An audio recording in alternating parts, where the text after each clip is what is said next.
Assalamualaikum warahmatullahi wabarakatuh. Mitra urang ngadongeng deui neraskeun hanca garapan dongeng anu katunda carios kalayan judul Si Bujil karangan Ki Leuksa didongengkeun deui ku Mang Barna. Urang teraskeun hanca nu katunda waktos dinten kamari. Sok kaparayun sadayana.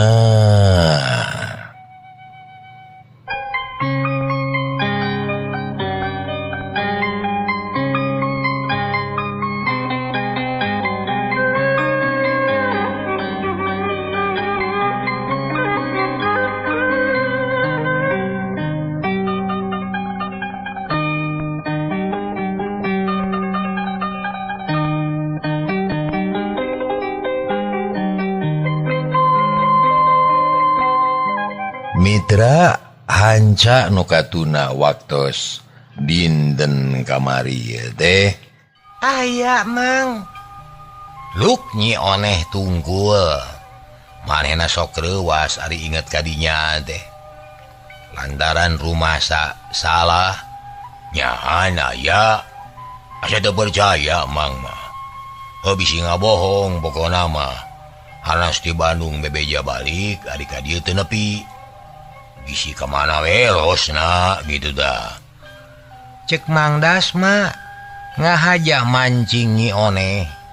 sugan we budal Rusiana. Aya Mang nanging Tekebat nyaritana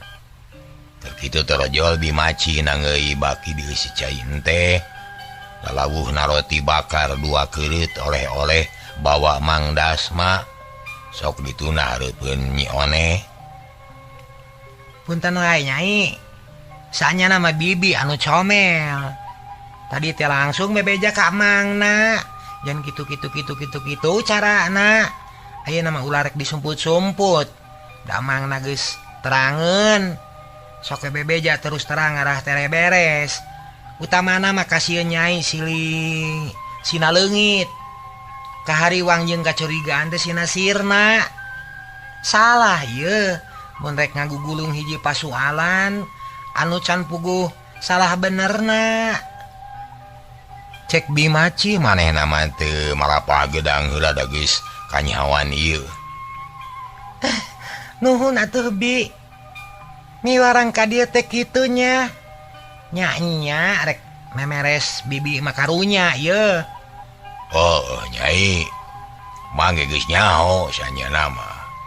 malah si Bujil ge langsung bebeja ka Mang teu betah cenah di imah teh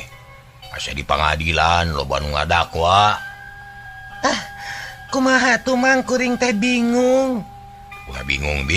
ayeuna mah mending ge terang-terangan. Cik naon anu diperlukeun ku hidup ti Mang sabab sanya nama salila di Bandung teh Mang jeung Bujil tara papisah. Boro-boro dina urusan gawe. Sare ge patukang tongong. Da kungsi ngagoler di emper toko, di kolong jambatan.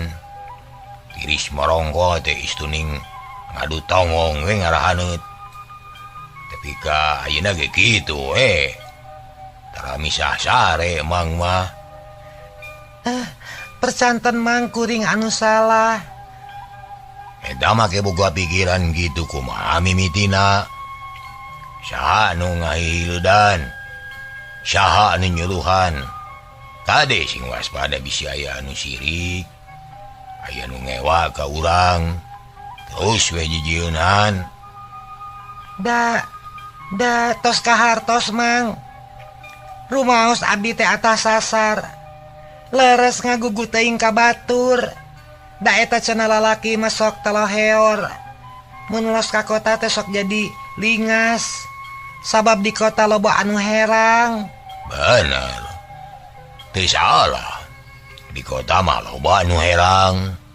Komo peuting mah lampu mobil ting barasat. Papaes jalan harerang. Paralus pikabitaeun. Itu teh mah pantes da lain kota di kudu kuleuh kabeh mah atuh. Maksud teh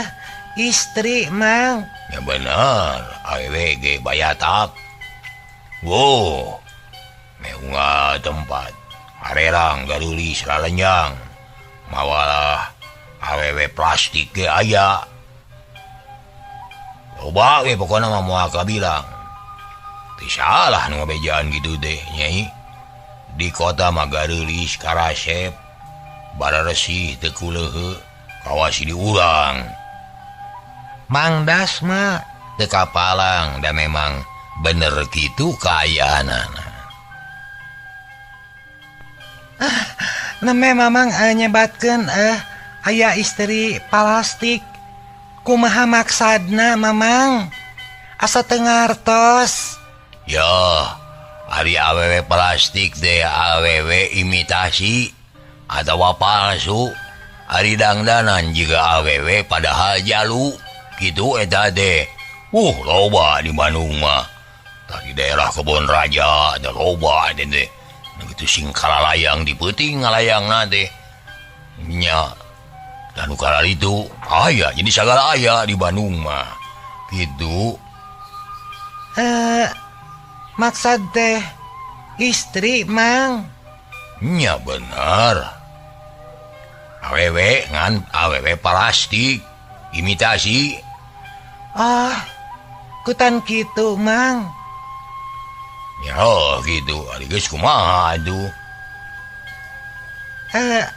leres sok ngagoda kalalaki ari istri di Bandung teu kabeh kumaha jelemana nyai tapalabah dieu kade sing api jelema teh henteu sarua aya nu bener aya nu salah aya nu halus aya nu goreng disebut bageur kabeh henteu disebut jahat kabeh henteu sanyana urusan salah jeung bener jahat jeung bageur teu kudu di kota bae di urang ge aya lalaki anu nyelewedor lain di kota wae itu di desa ge aya wae jadi munteun laku lampah si bujil kade ulangan ukur ngandalkeun beja jeung kira-kira kudu manjing bukti nyampak fakta mun teu aya bukti jeung kanyataan fitnah ngaranna ari fitnah eta teh kacida jahatna leuwih jahat batan maehan ceuk Mang Das mah bari papata atuh ngahulang nyi oneh teh ayeuna beuki kanyahoan yen salakina teh teu salah nyi oneh ngarasa reuwas era jeung melang bisi salakina terus punung jadi kumaha Kang Bujil teh mang jelema bener jelema bageur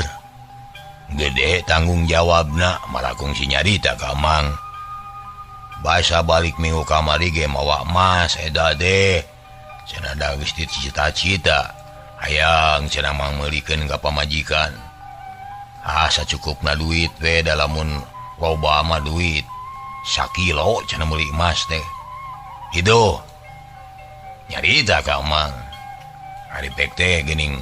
kurmahina 3 grameun nya sakitu mah cing teh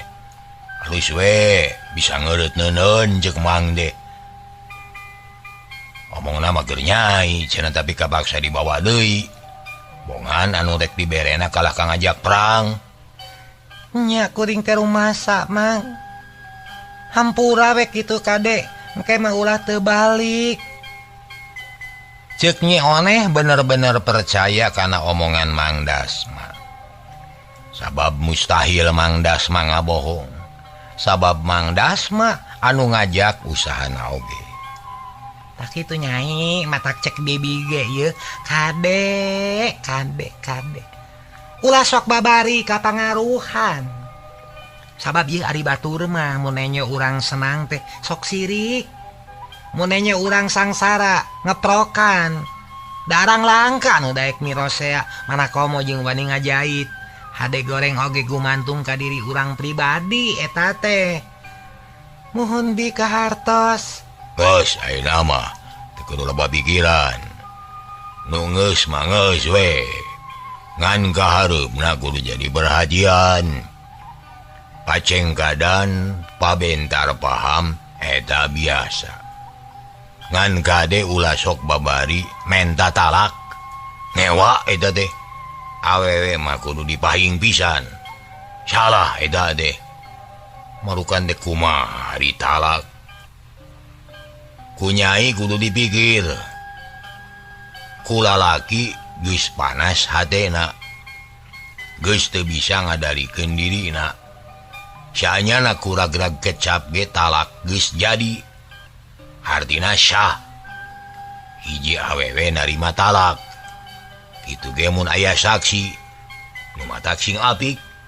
bisi lalaki nyebutkeun dek nyerahkeun heug aya nu ngadengeun bahaya eta teh bakal ngaruksak kana ajen perkawinan nuhun mang cek nyeoneh beki sadar luk tungkul atuh geus kitu mah tenang deui nyi oneh teh percaya ka Mang Barna ka Mang Dasma kana caritaanana ku bimacih ge terus dilelemu diupahan bisi kata lanjuran nyi oneh asa boga kolot sabab tetela kanya ah bimacih sarua jeung kanya ah nu jadi inu ras ingat ka masieum nu geus taya di kieuna sarua nya ah na ka manehna teh ari ayeuna imah masieum teh dicicingan ku Mang Dasma jeung bimacih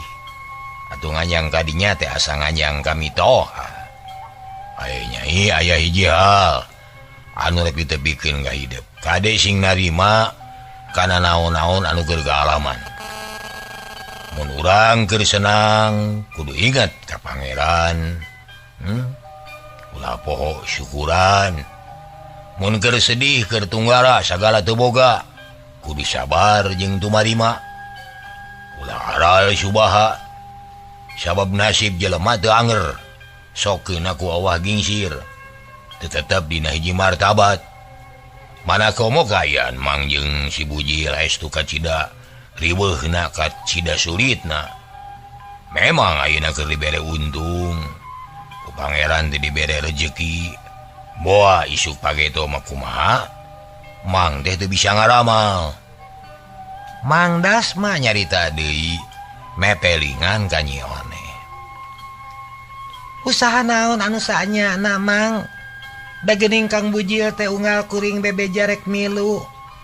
taradaekeun puguh kuring teh anu sabenerna mah hayang nyaho di kota Bandung jeung anu panasaran mah hayang nyaho bemo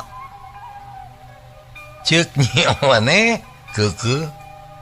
beta saya jalan keur nanyageun kelanan eta dedengian teh make jeung hayang apa panggih jeung bemo hayang nyaho bemo kumaha maksudna buah-buah keur nyiram ku bemo alah ya nyone mangge moal tega mawa kulawarga era jeung karunya sabab usaha mang jeung si bujil deh beda jeung batur dengekeun usaha mang jeung si bujil teh lain di kantor lain di bengkel lain di restoran tapi hiji pagawean anu kalotor rarudin tapi tetep halal nya usaha naon mang ya supaya nyai yakin jeung ulah boga sangka nu lain-lain heug rek dibejakeun modalna mang teh sabenerna mah jadi bana runtah meulian barang-barang nu geus taya gunana ku batur mah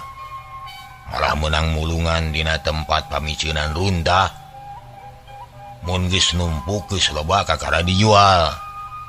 tah tidinya menang duit teh nu ngagaji heueuh lamun teu macakal sorangan teu daek init sorangan teu motekar sorangan moal aya nu ngagaji hardina penghasilan mang jeung si bujil teh gumandung kana kaparigeran mang jeung si bujil oge balad-balad mang anu ku mang geus dihijikeun jadi persatuan itu moal mang siun moal mitra kaum dangu Nyi Oneh ngadenge kitu ti Mang Dasma nu nyaritana dari anaker nabi kakerung atuh teu ngartieun dimacih mah teu riuk-riuk da geus loba luang kumaha carana ngajual runtah asa teu kahartos Mamang matake moal kaharti ku anu can ngalaman mah pikeun bae tong hayang nyaho doakeun we sing lancar ulah aya gogoda sabab usaha model kieu teh loba risikona da teu boga tempat teu aya izin estuning macakal sorangan teh nya aya kalana anak buah mang mah tapi kaya urusan jeung polisi urusan jeung pihak keamanan eta teh teu pira ukur disamarutkeun jeung tukang babadog rarampog atawa nyopet disanggana teh lamun kuluntang kulinding ka pipir imah teh rek nyopet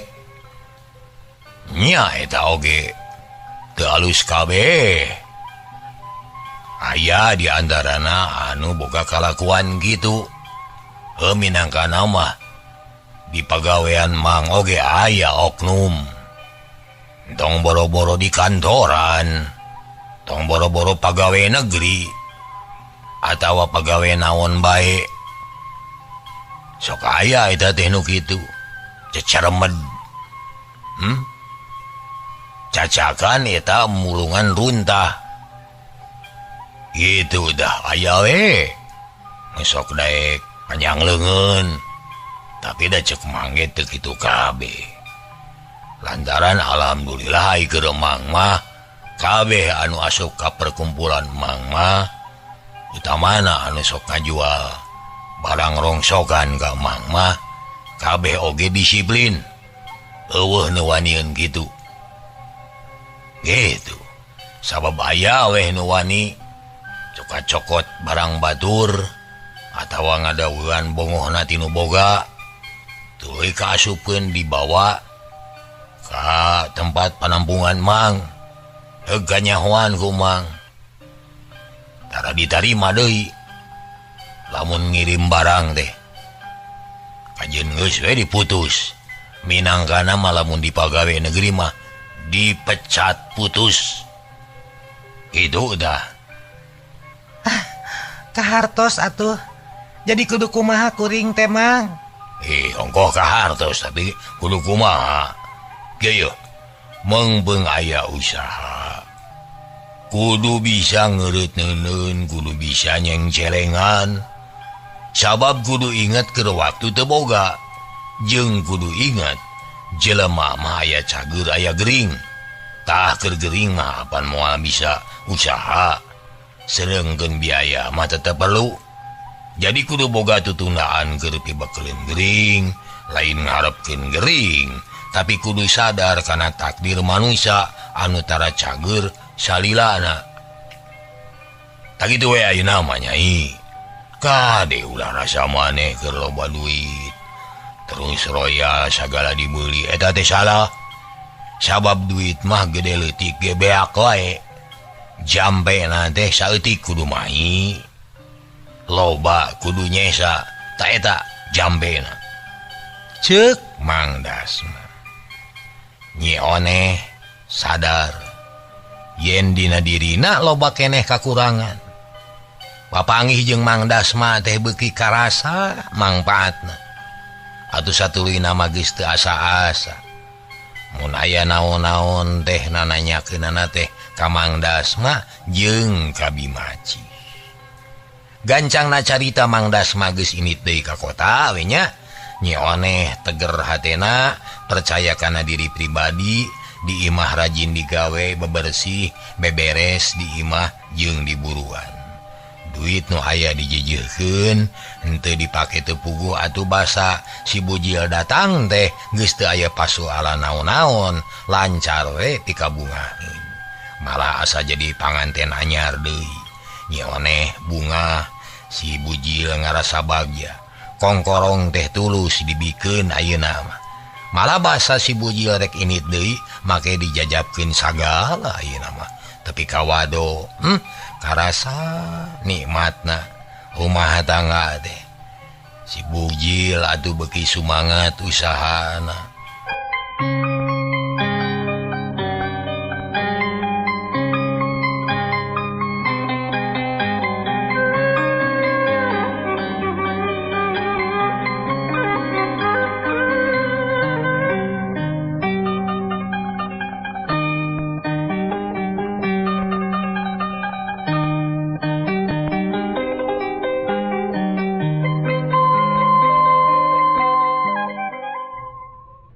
Mitra kaum dangu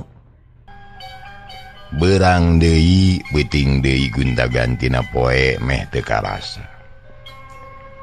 beak poe jebul minggu tutup minggu datang bulan teu karasa geus leuwih ti sataun usaha teh Mang Dasma jeung si bujil tambah maju pakaian geus teu darekil ayeuna mah awak kelintuh sehat kuat jeung sugema hate anak buahna ge sarua aya kamajuan lantaran dina keur teu boga duit bisa nginjeum heula ka pangurus mun aya anu gering teu kudu mikiran sorangan dibiayaan ku pangurus ku ayana kitu persatuan beuki kuat anggotana beuki suhud jeung satia tapi dasar hirupna manusia teu langgeng dina hiji martabat sok aya wae dog-dog pangrewongna aya wae sesekelanana ari nu jadi bibit panyakitna teh tayalian iwati Sahmidi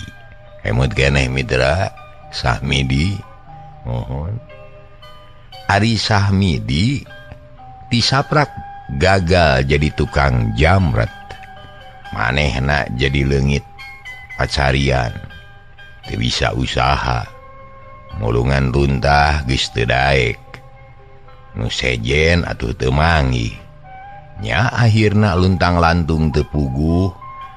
bari mawa rasa ceuceub ka si bujil CS duh kejing CS agak rupanya sabalad-balad bulan-bulan ngider di kota Bandung sare di mana poekeunana barang dahar sakapanggihna tampolan bakat ku lapar teh sok kurah koreh kana wadah runtah ngalemetan urut bungkus bongko atawa leupeut atawa naon we nu kapanggih ku ayana kitu rasa ceuceub ka si bujil beuki banget sabab dianggap jadi bibit berwit jadi sabab karena katunggaraan dirina nya dina hiji mangsa tina banget kasangsaraan jadi aral ajar lamun teh diganggu ku si bujil mah aing teh moal ngalawan kieu ye leungiteun pagawean gara-gara si bujil kongkorong teu kapimilik gara-gara si bujil aing jadi kieu jadi sangsara balangsak jatuh miskin aing aing kudu neangan si bujil ye kudu kapanggih tempatna tah rasakeun sia aing rek balitungan kitu cek Sahmidi nu tetep inget ka si bujil nu dianggapna musuh kabuyutanana tapi Sahmidi sadar yen dirina teu aya kakuatan hiji-hijina anu jadi pangdorong ngan nafsu jeung amarah disamaraan kurasa ceceb leuwih-leuwihna sabab kabisa teu boga kakuatan tuna jaba si bujil mah loba baladna atuh Mang Dasma pinter main pona hiji-hijina jalan si Sahmidi kudu muter utek neangan akal anu lantip nyata pikeun nyilakakeun si bujil. Sahmidi mikir mares utekna neangan akal dasar nu jahat sok aya anu ngabanduna tayalian iwadi harewos setan idajil iblis laknatullah salawasna teu ngintip-ngintip boro-boro nu niat deleka jelema bener gitu oleh digoda jelema bener tah komo ieu ngahaja mikir neangan jalan keur nyilakakeun batur atuh blus pangaruh setan teh asup Sahmidi ngadadak jadi buringas utekna jadi caang narawangan nyeh seuri sorangan dak dumadak betkat cipta pijalaneun geusan balidungan jeung si bujil aing kudu bisa tepung jeung banar hiji-hijina jalan iwati kudu neungeul nginyeum leungeun kitu garentes hate Sahmidi geus mimiti hatena muka manggih pijalaneun lampah jung nangtung terus lempang mabai sisi jalan ngagedig ngajugjug ke tempat panampungan rongsokan nu bareto jadi langganan manehna teka catur di jalana kocapkeun bae geus tepi teu susah da jalan geus apal kota Bandung mah geus kaubek kabeh oge jeungna deui bet kabeneran di dinya teh keur sepi barangan saeutik nu digawe loba cicing batan digawe beneran keur sase aing bisa lalu asa ngobrol pasti tas iang ieu teh da barangna eueuh cek hate Sahmidi bari terus ka jero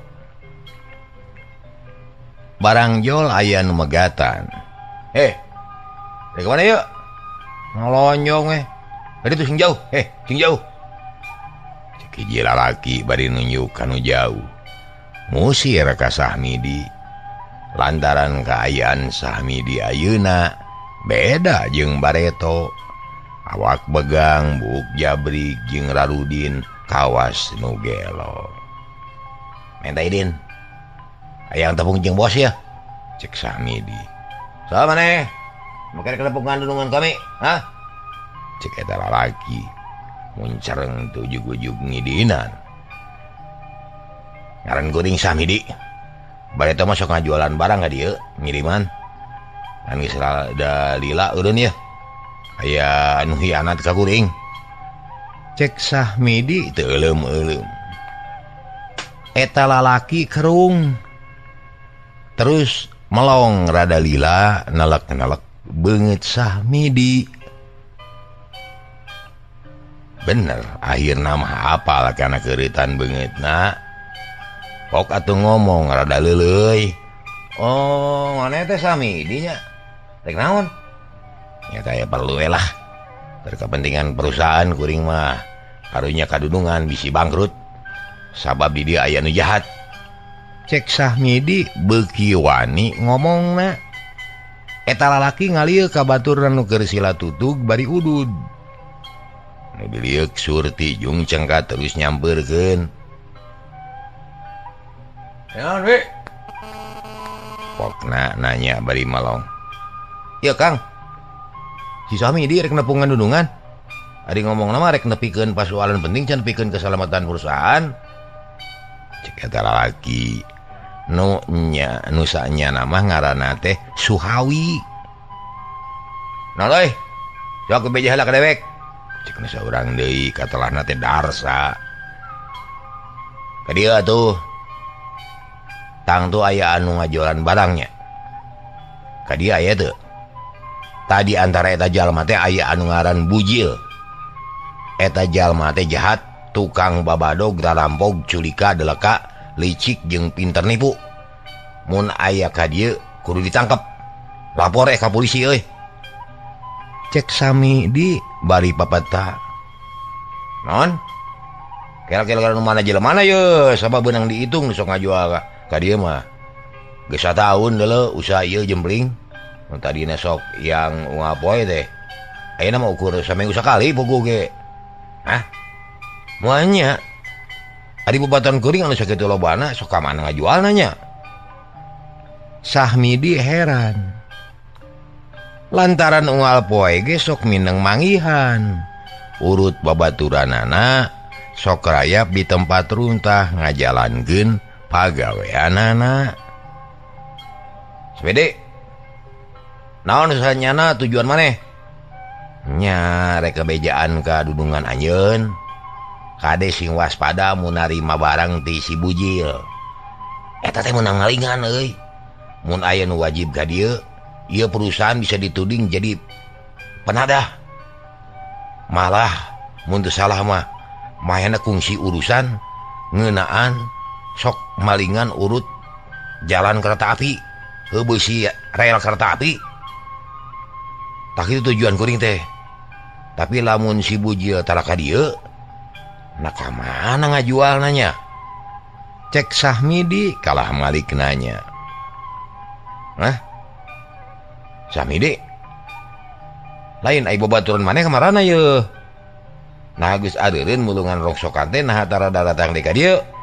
cek Darsa di manehna aya jalan keur maluru harna ada teureun malah mah beuki loba baladna teh kuring itu menang nincak tempat usahana teh da kungsi pasea mata kuring mah kapaksa eureun neangan usaha sejen we ngan teu hasil euy cek Sahmidi Darsa jeung Suhawi silih reret dua nana kerung semu bingung jeung heran mun nya kitu nah ka mana ngajualna saurang oge teu aya anu bisa neguh kumaha nya leuwih hade bawa ka dunungannya urang badawi di jero lah cek Suhawi dari anaker bener Sahmidi yuk ke jero yuk terus tiluanana arasup ka hiji kamar memeh blus ketrok heula ka sambak teh dununganana keur ngadayagdag dina kursi nunutan da eueuh gawe masa ngadenge anu keketrok beun talalaunan panona beureum tuluy cengkat mangut anu keketrok tapi rek cengkat teh bangun anu laliat naon Darsa aya semua penting kan diuk mokna bari gigisik teu era-eraeun da geus ngabaku Darsa jeung Suhawi katut Sahmidi dari yuk ngayung hareupeun bos naon dadak-dak atuh Darsa teh nyaritakeun naon rupa nu geus dibadamikeun jeung Sahmidi ditetek teu aya nu kaliwat atuh meuni karung bos teh terus namah curing hak bener Sahmidi bener leres kan bener gitu ka mana ngajual ayeuna naon salahna atuh dia ngajual teh ngajual ka dieu kunaon teu ngajual ka dieu mok saya juragan mun nya bener gitu ka mana ngajualna naon sababna teu ngajual ka dieu sok jawab mana itu teh cek si bos kalah nyedekeun ka Sahmidi sumuhun mami teh sok ngari calaka dia keneh tuh nya ari taraka dia mah luka teuing kedah di paru heulagan itu tah cek Sahmidi dari anakeun. Men gitu jalan apa sih aya banar sejen anu ngarabut langganan ewek dah kemari sih ya darsa cik mikir sabab jangan ada lagi paling anu ujug-ujug saat barang dia bogo ngila sinai deh kumaha itu bisa riwa ka dewek ya imatan abdi mah lagu saya di mun si Sahmidi digunakeun lah sina maluluh tempat ngajualna da leres gan pasina ge aya banar sejen anu ngahaja ngarebut langganan juragan. Maneh sanggup Sahmidi sangem kan cek Sahmidi manigiakna keur nya sanggup ulah isuk ulah pake itu ayeuna pisan gara dewan enggak bangi buru-buru laporan ke dewek orang mikir deh neangan agal keur ngancur ke dana jeung ini caina cek si bos bari babata mangga kan nanging abdi teh anjing teu manak nedah leuleus kan teu aya tanaga manawi cek Sahmidi terang-terangan minta dahar darsa bawa heula ka tukang kupat euy beres sing seubeuh ka dinya mangga kan yuk Midi geus kitu mah Sahmidi kaluar ti kamar bos menang tugas anu berat tapi Sahmidi teu seungah asana mah gampang maluruh nu kitu mah asal aya tanaga we harita keneh Sahmidi di jajanan Sahmidi bungaheun asa aya dewa nu ngajait dirina tina katunggalaan barang dahar mani cecamuilan sabab geus sababaraha poe tara manggih dahar ngina brai-brai asa caang dunya ge asa ngalegaan deui ngadadak cangker gede tanaga geus wareg terus nangtung kutap ketap bari nepakan beuteungna eureuleu teu jeung dud bugoe atuh cek Sahmidi nyerengeh kadarsa nu nawaran udud song sabatang pelenyun udud asa nikmat kacida geus kitu mah Sahmidi init rek ngajalankeun tugas ti dununganana leumpang mapai jalan gede ngajugjug ka hiji tempat anu biasa sok dipake miceunan tunta nya di dinya sok loba anak buah Mang Ujer anu keur usaha teka catur di jalana urang kocapkeun bae geus tepi reg Sahmidi eureun gek diuk sisi jalan buni kahalangan ku tangkal kembang tapi awas ka tilu jelema anu keur mulungan runta eta anak buah si bujil ku aing diintip sia cek garantosna bari terus nalingakeun eta anu tiluan teh lumayan rada lila tapi kakesel nungguan tapi teu ara subah bunga we nu aya nya akhirna nu tiluan teh silih gupayan ngajak balik da geus bebeunangan sarta geus burit ongkoh balik sia keun Sahmidi taki-taki manehna oge rek nuturkeun atuh geus meujeuhna mah terus lembang lalaunan bari ngawaskeun anu tiluan beuki lila beuki jauh terus dituturkeun tepi ka jucungna barang jog kanu dijugjug Sahmidi kaget lantaran joalna teh ka tempat pamatuhan manehna bareto nu jadi markas Mang Ujer sapara kanca geuning dibawa ka dieu beuh sabanarna ari di dieu ieu cek hate Sahmidi bari nangtung deukeut tiang listrik panon malong ka tempat Mang Ujer jeung anak buahna di dinya aya truk ngajugrug tekung silila kurunyung anu ngagotong karung ditaekeun kana truk kitu jeung kitu tepi ka pinu Sahmidi heran habat aya truk di dinya wah masalah deui di dia banarna meureun. Sae kurang ajar teuing. Cek Samidi teu boleh mikiran.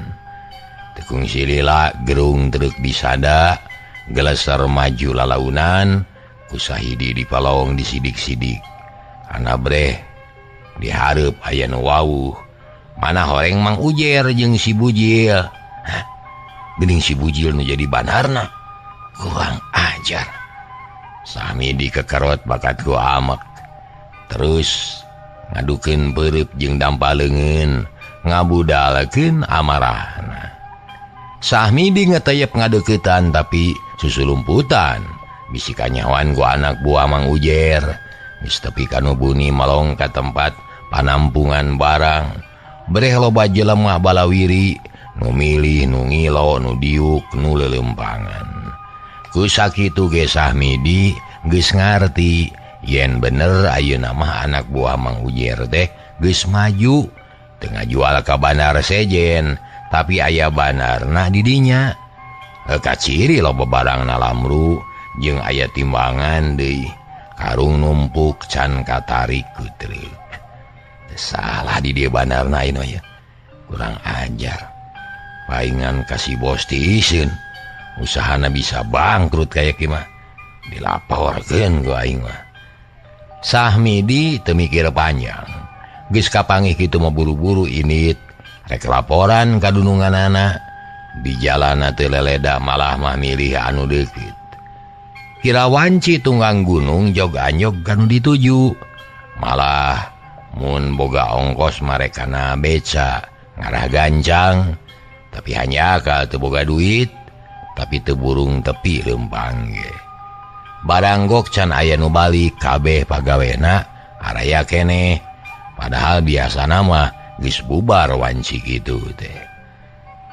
Tak geuning datang. Kumaha Midi? Hasil. Cek Samidi. Di mana banarna euy? Cek dununganana nanya abadi melong. Gan, tetela si Bujil anu jadi bandarna teh. Bieu kaparago manehna keur ngatur anak buahna.